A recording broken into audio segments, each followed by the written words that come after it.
नमस्कार मेरे प्यारे दोस्तों, कैसे हैं आप सभी। दोस्तों, आज फिर मैं एक नई कहानी लेकर आई हूँ जिसका टाइटल है तांत्रिक का शैतानी खेल। मेरी ये कहानी सुनने के लिए मेरे चैनल को लाइक करें, शेयर करें और सब्सक्राइब करें। तो कहानी शुरू करते हैं। दोस्तों, पीयूष जब 3 साल का था उसकी माँ की अचानक मौत हो गई थी। तब से उसके पिताजी शिव ने उसे बड़े लाड़ प्यार से पाला था। उसके प्यार में कभी कोई कमी ना रहे, इसलिए शिव ने कभी दूसरी शादी नहीं की थी। शिव एक फॉरेस्ट ऑफिसर था। उसे सरकार से सब कुछ मिला था, गाड़ी, बंगला, पैसा, और इसके साथ एक और चीज़ भी मिली थी, सरकारी ऑर्डर। साल के पहले दिन ही 1 जनवरी को शिव को ईमेल मिला। तबादला देवगढ़ में किया गया है और उसी रात को उसे देवगढ़ के लिए रवाना होना था। शिव ने बड़ी मिन्नतें करके और वादे करके अपने बेटे पीयूष को नई जगह शिफ्ट होने के लिए मना लिया था। दोनों सुबह 10:30 बजे देवगढ़ पहुँचे। देवगढ़ पहुँचने के बाद वहाँ का मनमोहक नज़ारा देखकर खुशी से चिल्लाते हुए पीयूष यहाँ वहाँ भागने लगा, क्योंकि वहाँ बच्चों के खेलने के लिए एक बड़ा पार्क था जिसमें बहुत सारे झूले, फिसलने वाली पट्टी, स्विमिंग पूल और बहुत कुछ था। पीयूष को खुश देखकर शिव के नए सेक्रेटरी श्याम के मुंह से निकल गया, आपसे पहले वाले एक अफसर ने यह पार्क उनके बच्चों के लिए बनवाया था। उसकी इस बात पर बगल में खड़े दूसरे बड़े ऑफिसर ने शाम को चुप रहने का इशारा किया, लेकिन वह सुनकर शिव मुंह से वह निकल ही गया जिससे वह ऑफिसर सुनना नहीं चाहता था। शिव बोला, वैसे कहाँ तबादला हुआ उस पार्क बनाने वाले ऑफिसर का। तभी अचानक पीयूष का पैर फिसलकर स्विमिंग पूल में गिर पड़ा और उसे बचाने के लिए शिव बिजली की रफ्तार से दौड़ा और किसी धनुष से निकले हुए तीर की तरह पानी में कूद गया और उसने कुछ ही सेकंड में पीयूष को पानी से बाहर निकाला। उस वक्त दूसरा बड़ा ऑफिसर इस बात का शुक्र मना रहा था कि शिव ने अपने पूछे हुए सवाल का जवाब वापस नहीं मांगा। शिव ने पीयूष को बंगले में ले जाकर बेड पर लिटा दिया। कुछ समय आराम करने के बाद पीयूष फिर से उछल कूद करने लगा। सेक्रेटरी ने शिव को उसकी जिम्मेदारियां समझा दी। शिव की हद में 100 एकड़ का जंगल था और उसका सरकारी बंगला उसी जंगल सीमा पर बनाया था। शिव ने गार्ड्स को बुलाया और जंगल का राउंड मारने के लिए गाड़ी निकालने का आदेश दिया। जाते जाते उसने सोचा कि क्यों न पीयूष को भी जंगल दिखा के लाऊं। कोई खरगोश या हिरन दिख गया तो खुश हो जाएगा बच्चा। इस तरह से उसने पीयूष को भी अपने साथ में ले लिया। गाड़ी में शिव ने श्याम और वहाँ के एक पुराने गार्ड के चेहरे पर डर पहचान लिया था। फिर शिव ने वह सवाल पूछ लिया जो कुछ समय पहले टल गया था। उसने पूछा, श्याम, वो पुराने अफसर का तबादला कहाँ हुआ है? ये तो तुमने बताया ही नहीं।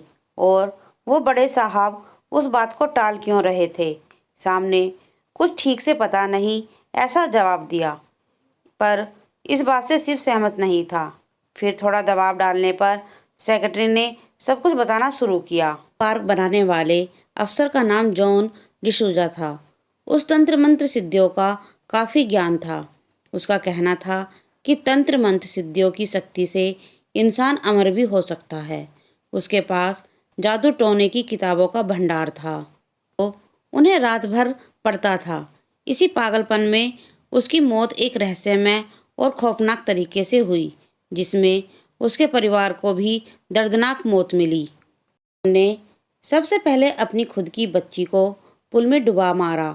उसके बाद अपने 2 बेटों के कुल्हाड़ी से टुकड़े कर दिए।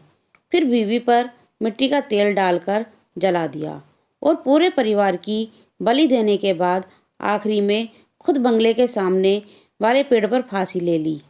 उसने मध्यरात्रि रात के वक्त किया था। एक गार्ड ने उसे रोकने की कोशिश की थी, पर जॉन ने उसका भी पेट चीरकर आंतड़ियाँ बाहर निकाल दी थी। हम सब सुबह वहाँ पहुँचे तब उसकी बेटी की लाश पुल पे सफ़ेद होकर तैर रही थी। नज़दीक ही उसके बेटों के कटे हुए हाथ, पैर और सिर के टुकड़े पड़े थे। उसकी बीवी की जली हुई लाश आंगन में पड़ी थी और जॉन लाश पेड़ पर लटक रही थी। बहुत ही डरावना नज़ारा था। बाद में उसके परिवार समेत उसे भी सरकार ने जंगल के बीचों बीच तालाब के पास दफनाया था।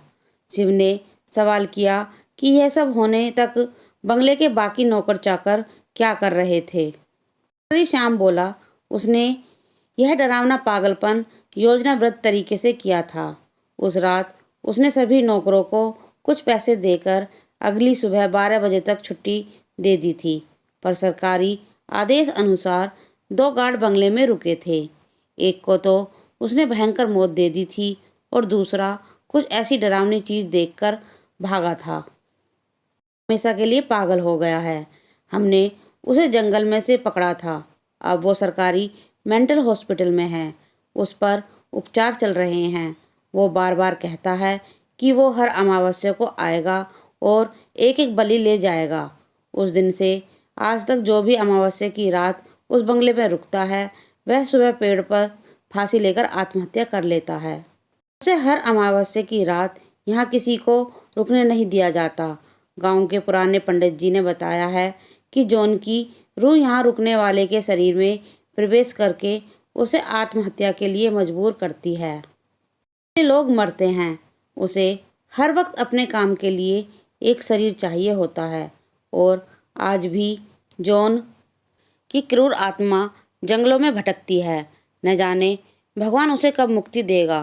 पूरी कहानी सुनाने के बाद श्याम बोला, सर कल अमावस्या है, आप भी बंगला छोड़कर गांव में रुकिएगा। उसने कहा, श्याम किसी को तो इस परेशानी का हल निकालना होगा। ऐसा कब तक वह शैतान मासूमों की जान लेता रहेगा और चुनौतियों से तो मैं आज तक नहीं भागा। इतना बोलकर वह खामोश हो गया। तो अपनी नहीं पर पीयूष की चिंता सताने लगी।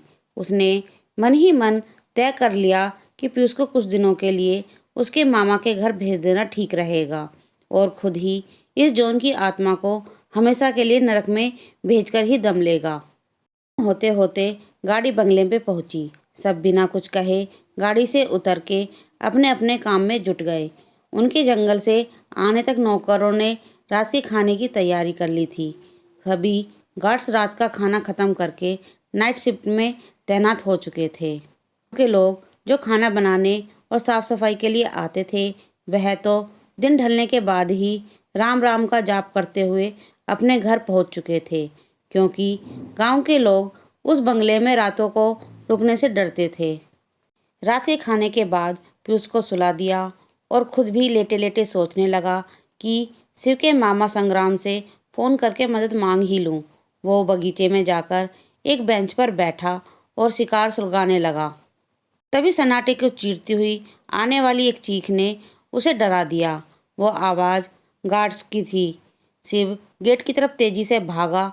वहां पहुंचने पर जो नज़ारा शिव की आंखों ने देखा था, उससे उसका कलेजा कांप उठा, क्योंकि मौत का तांडव शायद अमावस्या से पहले ही शुरू हो चुका था। दोनों गार्ड्स की लाशें गेट के पास ही पड़ी थी। शिव ने वक्त जाया नहीं किया। वो तेजी से पीयूष के कमरे में पहुंचा, पर पीयूष अपने बेड पर नहीं था। शिव उसे आवाज़ें देते हुए सभी कमरों में देखने लगा। उसकी आवाज़ सुन के श्याम अपने कमरे से बाहर निकला। शिव ने बाहर जो कुछ देखा उसे सब बता दिया। फिर दोनों मिलके पीयूष को ढूंढने लगे। तभी स्विमिंग पूल के पानी में कुछ ज़ोर से गिरने की आवाज़ आई। दोनों घर के बाहर स्विमिंग पूल की तरफ भागे। वहाँ स्विमिंग पूल पर पीयूष एक आदमी के साथ पानी पर खड़ा था। श्याम कांपती आवाज़ से बोला, जॉन डिसूजा। वो प्रेत आत्मा शिव को देखकर हंस रही थी। वो पीयूष को अपने साथ किसी और दुनिया में ले जाने आया हो। घबराहट से शिव की सांसें फूल रही थीं। उसी वक्त वो जोर से चिल्लाया और उठ के अपने बेड पर बैठ गया, क्योंकि वो सिर्फ एक बुरा सपना था और पीयूष उसकी बगल में अपने टेडी बेयर से लिपट कर सो रहा था। उसके बाद शिव ने संग्राम को फ़ोन करके कुछ देर बात कर ली। फ़ोन रखने से पहले संग्राम सिर्फ इतना ही बोला कि मैं समय पर पहुंच जाऊंगा, क्योंकि दूसरे ही दिन अमावस्या थी। शिव पीयूष के साथ हनुमान जी के मंदिर माथा टेक आया और वहां के पुराने पंडित जी से पहचान भी कर ली। शिव ने एक रात के लिए पंडित जी के पास शिव को रखने की मंजूरी ले ली और सुबह अपने कामों में लग गया। होने के साथ ही सभी गांव के कर्मचारी डरते हुए अपने अपने घर जा चुके थे। शिव की हिम्मत देख के उसके साथ 2 गार्ड्स और सेक्रेटरी श्याम भी वहां रुका था। उन्हें अपनी योजना बताना शुरू किया। शिव ने कहा, जॉन की रूह को अपने काम को अंजाम देने के लिए एक शरीर की आवश्यकता होती है। उसे हमसे किसी को मारने से पहले उसके शरीर में प्रवेश करना होगा। तो हम सबको बस उसे कुछ देर के लिए उलझाना है। जिसके शरीर में जॉन की आत्मा होगी उसे पकड़कर या फिर बांधकर रखना है। उसके बाद उसे हमेशा के लिए मुक्ति मिल जाएगी।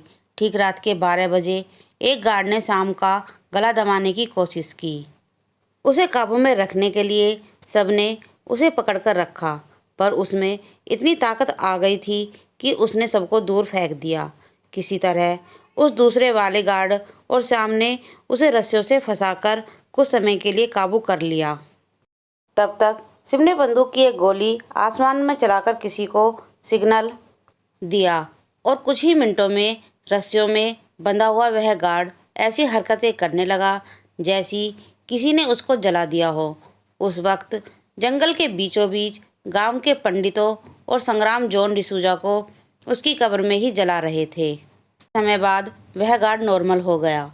बाद में शिव ने सबको समझाया कि काला जादू की किताब में एक रस्म है जिससे जॉन उस कब्र में रहते हुए भी जिंदा था।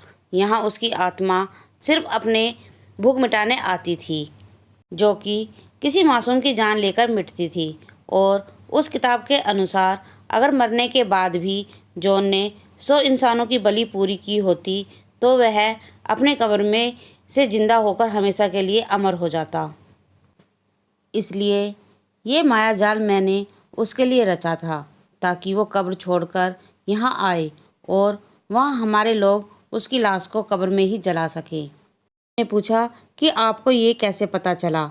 शिव ने जवाब दिया, तुमने ही बताया था कि जॉन के पास जादू टोने की किताबों का भंडार है।